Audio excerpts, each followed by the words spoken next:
Maliya Hatina ઝડકા dam વિસ્તારમાં શંકાસ્પદ હિલચાલના આધારે વન વિભાગે 2 શખ્સોને પકડી કાયદેસર કાર્યવાહી કરતા વન્ય પ્રાણી શિકાર ગુનાહિત કેસમાં 1 લાખનો દંડ વસૂલ્યો છે।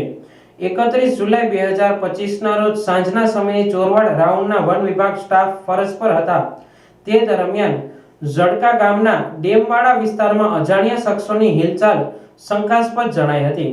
શંકાના આધારે વન કર્મચારીઓએ તાત્કાલિક તપાસ હાથ ધરી હતી।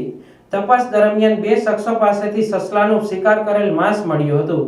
ઉપરાંત શિકાર માટે વપરાયેલ સાધનો તથા અન્ય મુદ્દામાલ પણ કબજે લેવાયો હતો। આ બંને શખ્સોને કાયદેસર રીતે કબજામાં લઈ માળિયાહાટીના રેન્જ ઓફિસે લાવવામાં આવ્યા હતા। આરોપીઓ વિરુદ્ધ વન્ય પ્રાણી સંરક્ષણ અધિનિયમ 1972 અંતર્ગત કાયદેસર કાર્યવાહી હાથ ધરવામાં આવી છે। આ કાર્યવાહી આરએફઓ અમિત ચૌધરી તથા ડીસીએફ પ્રશાંત તોમરના માર્ગદર્શન હેઠળ કરવામાં આવી છે। ગુનાની ગંભીરતાની દ્રષ્ટિએ આરોપીઓ પાસેથી ₹1 લાખનો દંડ વસૂલવામાં આવ્યો છે। આરોપીઓ મોહમ્મદ લાખા તથા કાસમ લાખા હોવાનું જણાવાયું છે। બંને આરોપીઓ ઝડકા ગામના રહેવાસી છે। વન વિભાગે દાવો કર્યો છે કે આવી શિકાર પ્રવૃત્તિઓ સામે ભવિષ્યમાં પણ કાયદેસર કડક પગલાં લઈ રૌદ્ર રૂપ દાખવવામાં આવશે।